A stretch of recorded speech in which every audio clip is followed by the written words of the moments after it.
Hello friends, मैं हूं सन्मय प्रकाश और आप देख रहे हैं यूट्यूब चैनल सरकारी जॉब न्यूज़। आपका स्वागत है डेली करंट अफेयर्स वीडियो में। और यहाँ इस वीडियो में हम लोग बात करेंगे कई इंपॉर्टेंट मुद्दे पर, जैसे यूनाइटेड नेशंस प्रमुख पर काफ़ी भड़क गया है इजराइल। उन्होंने आईना दिखा दिया इजराइल को। उसके बाद जो हालात हुए हैं, इस्तीफे की भी डिमांड कर दी गई है। यहाँ तक कि इसराइल के खिलाफ 3 संगठन, जिसको इसराइल और अमेरिका आतंकी संगठन कहता है, उन सब की मीटिंग हुई है इसराइल पर कार्रवाई करने के लिए, हमला करने के लिए। इन सब बात करेंगे, बहुत ही महत्वपूर्ण है। और भी कई मुद्दे हैं। इंडिया और भारत का जो विवाद है वो NCERT तक पहुंच गया। वहां से नाम को इंडिया शब्द को हटाने की बात हुई है NCERT की बुक से। और भी कई मुद्दे हैं, सब पर बात करेंगे दोस्तों। शुरू करते हैं और पहला क्वेश्चन लेते हैं। यूनाइटेड नेशंस सिक्योरिटी काउंसिल मंत्री स्तरीय मीटिंग में इसराइल हमास युद्ध के मुद्दे पर यूनाइटेड नेशंस चीफ यानी प्रमुख एंटोनियो गुटेरेस के टिप्पणी से नाराज होकर किस देश ने उनसे इस्तीफे की मांग कर दी? आंसर होगा इसराइल। ठीक है, न्यूज़ आप देख रहे हैं। Israel calls for resignation of United Nations secretary general Antonio Guterres after he tells security council Hamas attack did not happen in vacuum. तो बहुत बड़ी बात थी, एक तरह से आईना दिखाया। और ये जो मीटिंग हुई ना, वो यूनाइटेड नेशंस के हेडक्वार्टर यानी जो न्यूयॉर्क में है, वहीं पर जो सिक्योरिटी काउंसिल का दफ्तर है, जो सभा है, उसी में ये मीटिंग हुई है।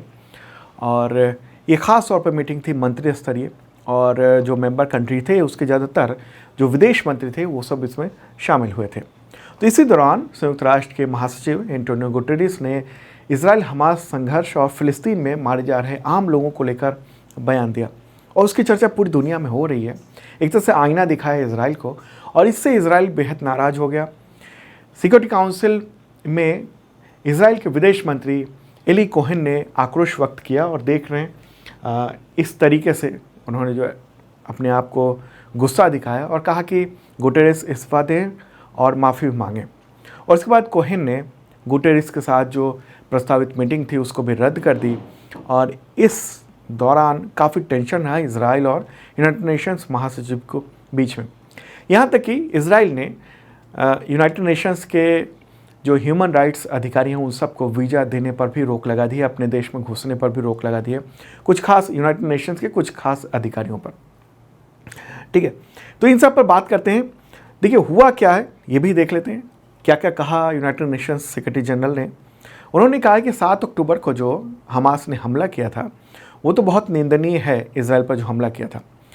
लेकिन ये समझना ज़रूरी है कि हमास का हमला जो है ना वो अचानक नहीं हो गया।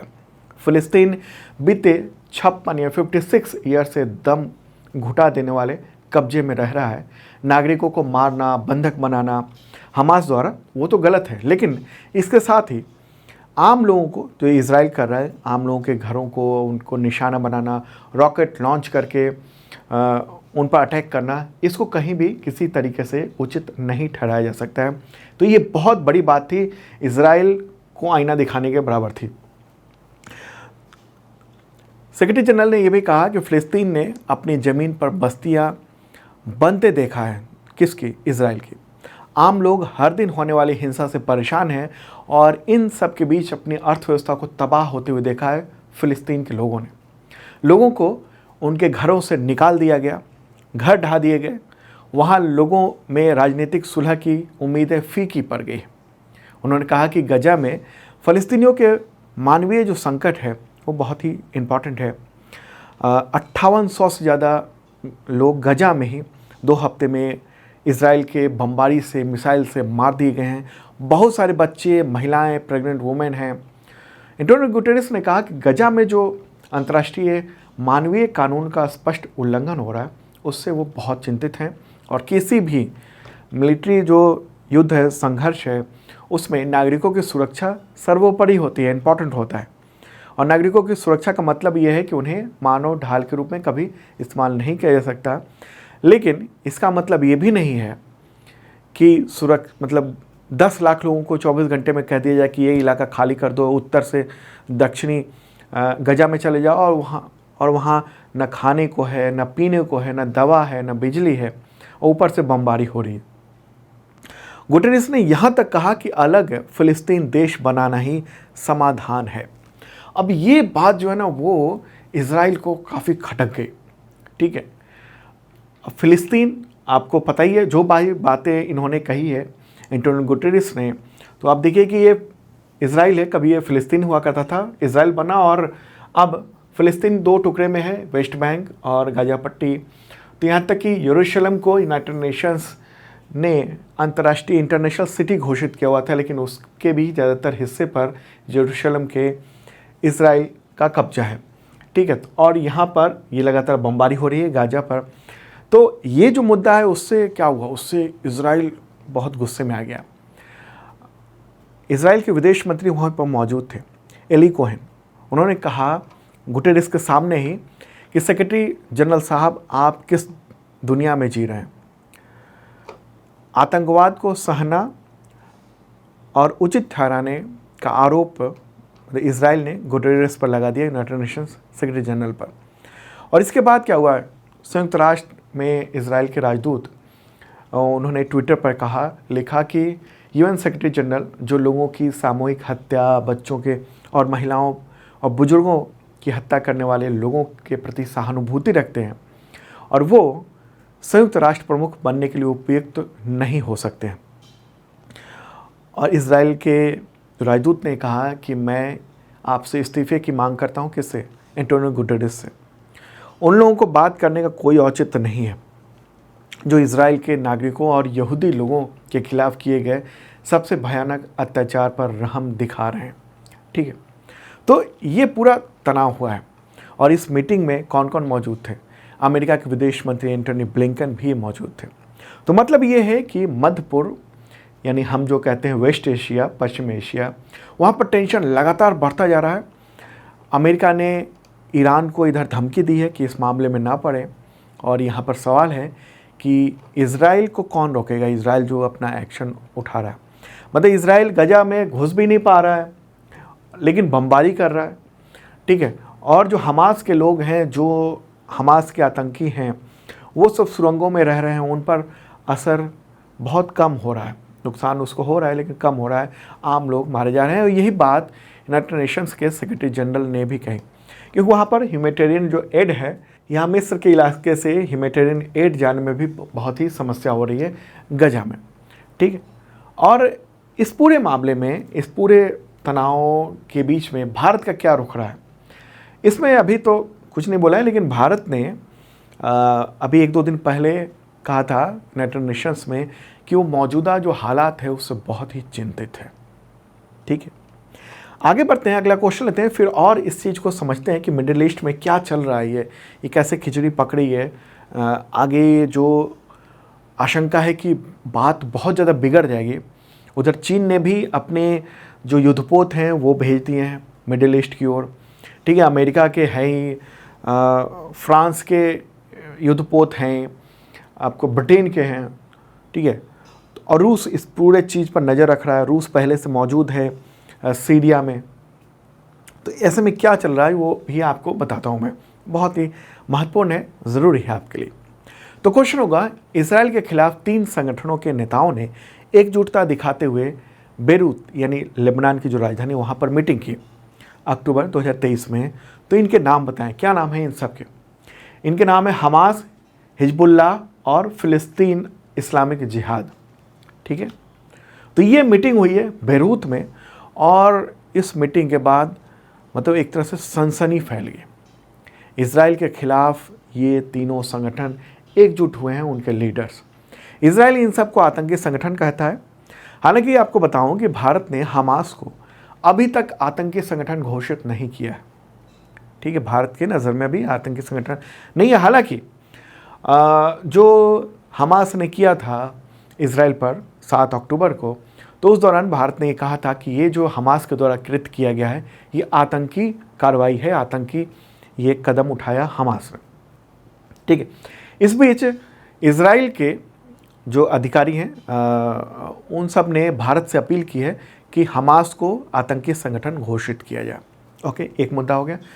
अब मुद्दा ये है कि जो तीनों संगठनों के प्रमुख थे और लीडर्स थे, उन सब की जो मीटिंग हुई है लेबनान की राजधानी बेरूत में, तो इस दौरान ये भी चर्चा हुई कि गजा और वेस्ट बैंक में जो इजराइल के हमले हो रहे हैं उसको कैसे रोका जाए और जवाबी कार्रवाई कैसे की जाए। तो इसमें ईरान के मंसूबे पर भी नज़र रखना ज़रूरी है। पूरा मिडिल ईस्ट में जो कुछ हो रहा है उसको ध्यान रखना ज़रूरी है। तो यरूशलेम पोस्ट है, उसके एक न्यूज़पेपर है, उसके अनुसार इस मीटिंग को ईरान के मंसूबे के कामयाबी के तौर पर देखा जा रहा है।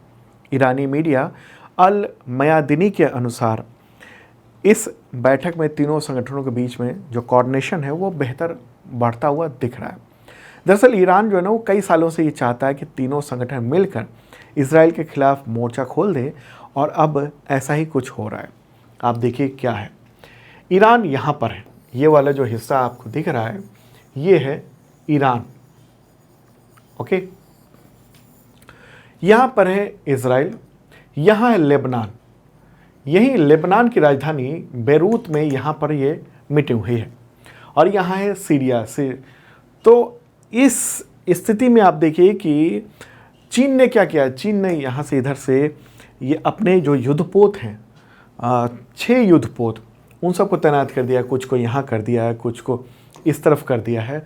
और अमेरिका ने क्या किया, यहाँ जो मेडिटेरेनियन सी है वहाँ पर पूरा बेड़ा अपना वो तैनात कर दिया है। जो एयरक्राफ्ट कैरियर है वो तैनात कर दिया है। इसके अलावा ब्रिटेन, फ्रांस उन सब ने यहाँ पर तैनात किया हुआ है, ठीक है। तो ये जो पूरा माहौल है, पहले से यहाँ पर जो सीरिया है वहाँ पर रूस मौजूद है, तो ऐसे में काफ़ी टेंशन भरा माहौल है। और इस पर काफ़ी ज़्यादा नज़र है कि इज़राइल क्या कदम उठा रहा है हमास पर। इज़राइल के करीब 200 से ज़्यादा लोग बंधक बने हुए हैं, हमास ने बंधक बनाए हुए हैं और उनको गाजा इलाके में रखा हुआ है। तो ऐसे में अब क्या कदम उठाता है।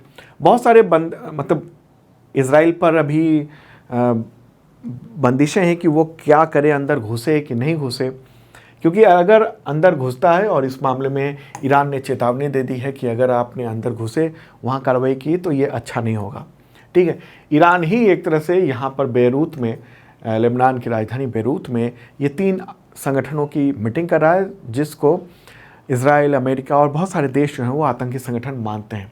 तो ये काफ़ी एक ऐसे मोड़ पर ये जो चीज़ें चल रही हैं कि आगे क्या होगा कुछ नहीं कहा जा सकता।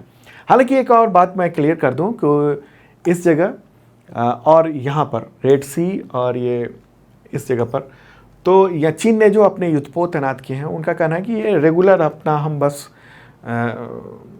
वहाँ आ जा रहे हैं, हमारा इससे कोई मतलब नहीं है। लेकिन माना जा रहा है कि मतलब तो है ही। एक और बात आपको बताने देना चाहता हूँ यहाँ पर कि इज़राइल पर 3 संगठनों का हमला हो रहा है, ठीक है, क्लियर कर दूँ। हमास ने तो गाजा से हमला किया था और 3 तरफ से हमला किया था, ज़मीन, हवा, समुद्र, इन सब से हमला किया था। इसके अगले दिन मतलब 7 अक्टूबर को हमला किया था।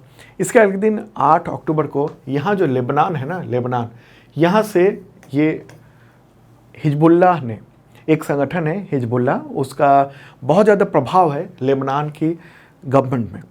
तो वो बहुत मजबूत है, मिलिटराइज्ड वो संगठन है। तो उसने रॉकेट दागे थे इज़राइल पर इधर से। मतलब इन 2 तरफ से तो हमला ही है। और एक और संगठन है इस्लामिक जिहाद, फ़िलिस्तीन इस्लामिक जिहाद, तो उसने भी इस हमला किया, इसने भी इसमें इन्वॉल्वमेंट दिखाई है, जिसकी अब मीटिंग हुई है इन तीनों संगठनों की यहाँ बेरूत में, ठीक है।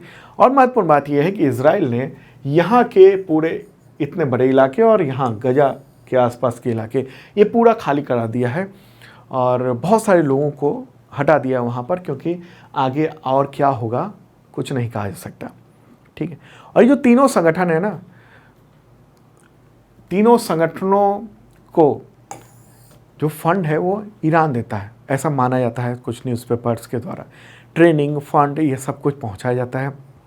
और इन सब के बड़े नेता, उनमें से कुछ वो ईरान में भी रहते हैं और ईरान की सरकार से काफ़ी करीबी संबंध है। यहाँ एक और इम्पॉर्टेंट घटना हुई है। क्या हुई है? तुर्की कहाँ पर है? यहाँ पर, ये वाला जो हिस्सा है ना, ये है तुर्की, ये वाला हिस्सा, ओके। ये नेटो का मेंबर है। नॉर्थ अटलांटिक ट्रीटी ऑर्गेनाइजेशन का, और इम्पॉर्टेंट मेंबर है। और उसने वो मतलब उसके राष्ट्रपति यानी तुर्की के राष्ट्रपति ने, जिनका नाम है रिसेप तैयब अर्दोगान, उन्होंने इजराइल पर हमला करने वाले फ़िलिस्तीनी संगठन हमास का बचाव किया। इसने किसका बचाव किया? हमास का, जो कि जिसका कब्जा गाजा पर है। एर्दोगान इजराइल जाने वाले थे, लेकिन बस जाने से ठीक पहले उन्होंने ऐलान कर दिया कि मैं इजराइल नहीं जाऊंगा, हमास आतंकी संगठन नहीं है, इसके मेंबर्स आज़ादी की जंग में हिस्सा लेने वाले मुजाहिदीन हैं, ये तक कह दिया। और ये अपनी ज़मीन नागरिकों को बचाने की कोशिश कर रहे हैं, और हम आम नागरिकों के पर जो हमले हो रहे हैं उसके खिलाफ है, भले ही वो इजरायली क्यों ना हो। मतलब कि यहाँ पर क्या दिख रहा है आपको? यहाँ दिख रहा है कि फ़िलिस्तीन और हमास के समर्थन में खुले तौर पर कौन है?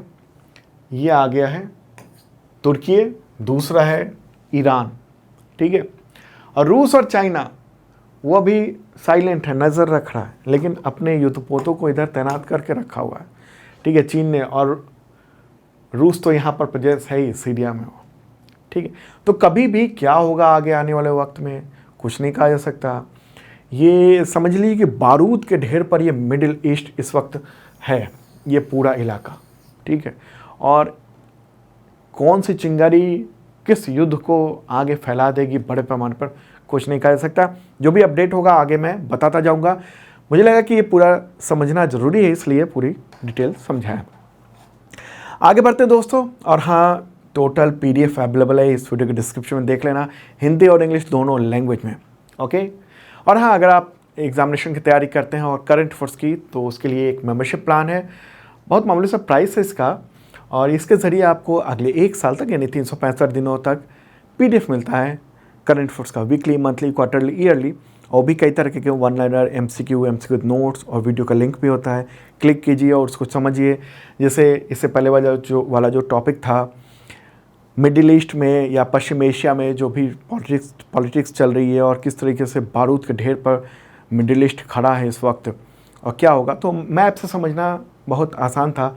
तो विजुअली समझने के लिए आप वो PDF में आप क्लिक करेंगे ना उस पर, लिंक पर, तो वो वीडियो भी ओपन हो जाएगा उस लिंक के ज़रिए। और daily mock test, current affairs का weekly mock test, monthly mock test, ये सब कुछ अवेलेबल है। इसके अलावा इसी मेंबरशिप के साथ इतने तरह के एग्जामिनेशन के टेस्ट सीरीज़ भी हैं, तो भी आप देख सकते हैं, आपके बहुत काम आएगा। एक ये नंबर भी है हेल्पलाइन का, कोई दिक्कत हो आप चैट कर सकते हैं व्हाट्सएप पर। आगे बढ़ते दोस्तों, अगला क्वेश्चन, भारत ने किस देश में 25 अक्टूबर को वीज़ा सर्विस फिर से शुरू की, जहां करीब 1 महीने से ये सेवा निलंबित थी, सस्पेंड थी? आंसर होगा कनाडा, ठीक है। फिर से इंडिया ने शुरू किया है। इंडियन हाई कमीशन जो है ना ओटावा में यानी कनाडा में, तो उसने ये कहा है कि भारत ने 26 अक्टूबर से ये कनाडा में वीज़ा सर्विस को आंशिक रूप से लिमिटेड रूप से शुरू कर दिया है। कनाडा के नागरिक भारत आने के लिए फ़िलहाल केवल 4 कैटेगरी में ही वीज़ा ले सकते हैं। एक एंट्री वीज़ा है, एक बिजनेस वीज़ा, मेडिकल वीज़ा और कॉन्फ्रेंस वीज़ा। तो इसके लिए ही वो वीज़ा के लिए अप्लाई कर सकते हैं। और कनाडा मैप में आप देख रहे हैं यहाँ पर रहा, ओके। ये टेंशन चल रहा है इंडिया और कनाडा के बीच में। आपको पता होगा कि खालिस्तानी आतंकी हरदीप सिंह निज्जर की हत्या के बाद तनाव जो है काफ़ी बढ़ गया था। तो 21 सितंबर को भारतीय विदेश मंत्रालय ने वीज़ा सर्विस सस्पेंड करते हुए कहा था कि कनाडा में जो हमारे डिप्लोमेटिक यूनिट हैं उनको धमकियां मिल रही हैं, उस वजह से वो काम नहीं कर पा रहे थे और इस वजह से वीज़ा सर्विस को सस्पेंड किया गया था, ओके। तो अब जो है वो फिर से एक बार लिमिटेड तौर पर उसको जारी किया गया, ठीक है। और एक और रिमाइंड कर दूं आपको कि इसी महीने कनाडा को भारत से 41 डिप्लोमेट्स को वापस बुलाना पड़ा था।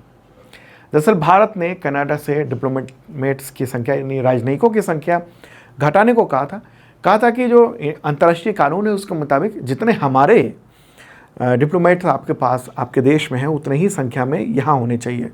तो भारत ने कहा था कि आप 41 को हटाओ, अगर नहीं करोगे तो हम डिप्लोमेटिक इम्यूनिटी वापस ले लेंगे। और उसके बाद उसे ये तमाम डिप्लोमेट्स को बुलाना पड़ गया था, ठीक है, तो महत्वपूर्ण बात है ये। कनाडा, उसके प्राइम मिनिस्टर कौन है? Justin Trudeau. राजधानी है ओटावा। मुद्रा है कैनेडियन डॉलर। आगे बढ़ते हैं। और दोस्तों, पसंद आ रहा हो लाइक बटन दबा देना, और जिन लोगों ने सब्सक्राइब नहीं किया उनसे अपील है ज़रूर कर लें। बेल आइकन दबाएंगे तो नोटिफिकेशन आपको वक्त पे मिल सकेगा। तो नेक्स्ट क्वेश्चन है, एनसीईआरटी की हाई लेवल कमेटी ने 12th क्लास तक के सामाजिक विज्ञान यानी सोशल साइंस के पुस्तकों में, पाठ्य पुस्तकों यानी टेक्स्ट बुक में इंडिया की जगह किस नाम के इस्तेमाल का सुझाव दिया है? कहा है कि इंडिया जहाँ जहाँ लिखा है किसमें, सामाजिक विज्ञान यानी सोशल साइंस के बुक्स में, उसी जगह दूसरे शब्द का इस्तेमाल हो। आंसर होगा इसका भारत। ठीक है, तो ये न्यूज़ भी आप देख रहे हैं यहाँ पर। तो सोशल साइंस की जितनी किताबें हैं, जैसे Indian history, theme in Indian history part 1, part 2, part 3, तो ये भारतीय हिस्ट्री, इस तरह की बातें लिखी जाएं, ऐसा सुझाव दिया अभी। ठीक है, तो दरअसल ये जो कमेटी है ना, वो एनसीईआरटी ने बनाई थी 2022 में, और अलग अलग कमेटियाँ अलग अलग सब्जेक्ट की, स्कूलों में क्या पढ़ाई जाए, पाठ्यक्रम कैसे चेंज किए जाए, संशोधित किए जाए, उसके लिए बनी हुई है। तो उसी ने ये कहा है कि इंडिया को भारत कहा जाना चाहिए। समिति के जो अध्यक्ष हैं प्रोफेसर CI इस्साक, तो उन्होंने मीडिया से कहा है कि हम उम्मीद करते हैं कि इसे अगले जो शैक्षणिक वर्ष है और उसमें इसको लागू कर दिया जाएगा। हालांकि ये सब एनसीईआरटी पर ही निर्भर करता है। हालांकि बाद में जब मीडिया ने एनसीईआरटी से इस मुद्दे पर पूछा तो उसने टिप्पणी करना कहा कि हम अभी बहुत जल्दबाजी होगी इस पर टिप्पणी करना। ठीक है, और भी कई सिफारिशें की हैं इस कमेटी ने किताबों में हिंदू विक्ट्रीज़ को उजागर करने की भी सिफारिश की है। ठीक है, कमेटी का कहना है कि इतिहास में जो भारतीय राजा हैं उनका जो परिचय है उसको भी जगह मिलनी चाहिए। इसके अलावा एंशियंट हिस्ट्री को भी नाम बदलकर क्लासिकल हिस्ट्री में किया जाए, ये भी सिफारिश उस कमेटी ने भेजी है। ठीक है, तो ये एक इम्पॉर्टेंट, जो कि चर्चा हो रही है पूरे देश में इस पर, इसलिए ये महत्वपूर्ण है। ओके, अच्छा, देश का जो नाम है ना, उसमें संवैधानिक स्थिति क्या है? देखिए, भारतीय संविधान के अनुच्छेद 1 उसकी पहली लाइन में ही लिखा हुआ है, इंडिया यानी भारत राज्यों का एक संघ होगा। India that is Bharat shall be union of states. Okay, तो यहाँ दोनों नाम है, इंडिया भी नाम है, भारत भी नाम है। कई जगह हम ये देखते हैं लिखा हुआ सोशल मीडिया पर और कुछ तो न्यूज़पेपर में भी कि भारत का नाम बदला जा रहा है। भारत का नाम भाई पहले भी इंडिया और भारत दोनों है और अभी भी है। ठीक है, इसमें बदलने का क्या मामला है? आप ये कह सकते हो कि इंडिया की जगह हम भारत लिखेंगे, ये कह सकते हो। ओके, अच्छा, ये इंडिया बनाम जो भारत है, ये कैसे डिबेट अचानक हुआ है? दरअसल बात है G20 समिट के दौरान की। उस दौरान भारत के राष्ट्रपति द्रौपदी मुर्मू के द्वारा जो डिनर का आयोजन किया गया था, उसके जो इनविटेशन कार्ड था उस पर ये लिखा हुआ था, president of Bharat, the president of Bharat. ठीक है, आमतौर पर क्या होता था कि अंग्रेजी में प्रेसिडेंट ऑफ इंडिया लिखा जाता था जब भी अंतर्राष्ट्रीय तौर पर इनविटेशन वगैरह दिया जाता था, तो वहाँ प्रेसिडेंट ऑफ भारत लिखा हुआ था। तब से मीडिया में और विपक्ष में इंडिया नाम को लेकर हुआ कि शायद जो इंडिया नाम जो है वो शायद डिलीट करने की बात हो। इसके बाद अक्टूबर में इसी महीने यूनाइटेड नेशंस जनरल असेंबली के दौरान महासभा को संबोधित करते हुए विदेश मंत्री एस जयशंकर ने कहा था, नमस्ते फ्रॉम भारत। हालांकि उन्होंने क्लियर भी किया कि भारत जो है वो इंडिया ही है। ठीक है, तो ये मुद्दा है। हालांकि इसमें कोई दिक्कत नहीं थी, द प्रेसिडेंट ऑफ भारत नाम तो दोनों है। ठीक है, भारत भी है और इंडिया भी नाम है। अच्छा, भारत नाम कहाँ से आया? भारत जो है ना, वो भारत या भारतवर्ष से जुड़ी हुई पौराणिक साहित्य और महाकाव्य जो है ना, उसमें पाई जाती है भारत और भरत शब्द को। पुराणों में भारत का वर्णन जो है वो दक्षिण में समुद्र और उत्तर में बर्फ के निवास, मतलब उसी के बीच में जो भूमि है उसके रूप में किया गया है। भरत जो है वो पौराणिक कथाओं में प्राचीन राजा का नाम भी है। ओके, और जो माना जाता है कि भारतीय जो उपमहाद्वीप हैं उन वहाँ के लोगों के पूर्वज थे वो। ओके, आगे बढ़ते हैं। अगला क्वेश्चन, विश्व श्रव्य दृश्य विरासत दिवस कब मनाया जाता है? आंसर होगा 27 अक्टूबर को मनाया जाता है। ऑडियो विजुअल हेरिटेज ये सेलिब्रेट किया जाता है। ओके, तो ये दिवस 27 अक्टूबर को आयोजित किया जाता है।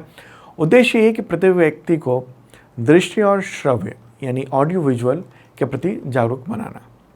अगला क्वेश्चन, निरस्त्रीकरण सप्ताह कब से कब तक मनाया जाता है? आंसर होगा 24 से 30 अक्टूबर तक। तो यूनाइटेड नेशंस की स्थापना हुई थी 24 अक्टूबर के दिन ही, और तो 24 अक्टूबर से 30 अक्टूबर तक ये दिवस आयोजित किया जाता है। देखिए, संयुक्त राष्ट्र जो है ना, यूनाइटेड नेशंस, उनका जो मेन जो टारगेट है, मतलब कई सारे टारगेट हैं, लक्ष्य हैं, उनमें से एक है विश्व शांति भी प्राप्त करना है। तो निरस्त्रीकरण एक इम्पॉर्टेंट मुद्दा है ताकि दुनिया में शांति हो सके, और इसी वजह से एक रिवॉल्वर भी वहाँ पर संयुक्त राष्ट्र मुख्यालय के ठीक सामने वहाँ पर बड़ा सा ये लगाया रखा हुआ है, और उसके जो आगे का हिस्सा है उसे मोड़ दिया गया है। तो एक तरह से ये संदेश है निरस्त्रीकरण को, उसको बढ़ावा देने का। ठीक है, तो संयुक्त राष्ट्र की स्थापना हुई थी 1945 में। उसके महासचिव हैं अभी एंटोनियो गुटेरेस, मुख्यालय न्यूयॉर्क में ही। आगे बढ़ते हैं, अगला क्वेश्चन लेते हैं। किस पड़ोसी देश ने भारत समेत 7 देशों के नागरिकों को निःशुल्क पर्यटक वीजा देने की घोषणा की? आंसर होगा श्रीलंका। श्रीलंका ने भारत समेत कई देश जैसे चीन, रूस, मलेशिया, जापान, इंडोनेशिया और थाईलैंड के यात्रियों को, जो विजिटर्स हैं, उन सबको छूट दी है। श्रीलंका जो है वो कर्ज में डूबा हुआ है पूरी तरीके से, और कोविड-19 के बाद से वहाँ का पर्यटन जो क्षेत्र है ना वो बहुत ही इफ़ेक्टेड है। तो उसको फिर से पुरानी स्थिति को वापस लाने के लिए एक तरह से समझिए प्रमोशन है, प्रमोशन ऑफ़र दिया गया है कि हम फ्री में आपको वीज़ा देंगे। तो श्रीलंका की बात कर लें, राष्ट्रपति हैं रानिल विक्रमसिंघे, प्राइम मिनिस्टर हैं दिनेश गुणवर्धने, और राजधानी क्या है? देखिए, एग्जीक्यूटिव और जुडिशियल कैपिटल है कोलंबो, और विधायी राजधानी यानी लेजिस्लेटिव जो कैपिटल है, लेजिस्लेटिव कैपिटल, वो है श्री जयवर्धनेपुरा कोट्टे। आगे बढ़ते हैं, अगला क्वेश्चन। गुजरात के गांधीनगर में इफ्को के नैनो डीएपी लिक्विड संयंत्र यानी फैक्ट्री का उद्घाटन किसने किया? आंसर होगा अमित शाह। गृह मंत्री अमित शाह ने अभी हाल ही में उसका उद्घाटन किया है, और ये गांधीनगर के कलोल में स्थित है। तो ये लिक्विड नैनो डीएपी है, और इसमें 8% नाइट्रोजन, 16% फॉस्फोरस होता है, और जो आमतौर पे पारंपरिक 50 किलोग्राम का जो बैग होता है ना, उसकी जगह इसको तैयार किया गया है। बहुत छोटे से लिक्विड में ही काम हो जाए, ये कोशिश की गई है।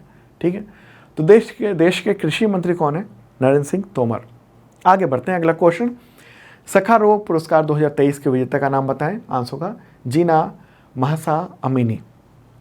ठीक है, तो यूरोपीय संसद जो है ना, उसके अध्यक्ष की ओर से ये ऐलान हुआ है। यूरोपीय संसद के अध्यक्ष हैं रॉबर्टा मेत्सोला, तो उन्होंने ये ऐलान किया है। एक इम्पॉर्टेंट अवार्ड होता है सखारोव अवार्ड, और इनको क्यों दिया जा रहा है? ये ईरान की हैं, एक युवा थी, उनकी डेथ हो गई 16 सितंबर 2022 को, मात्र 22 ईयर की थी महसा अमीनी, और उनकी ये डिमांड थी कि महिलाओं को कुछ आज़ादी दी जाए ईरान में।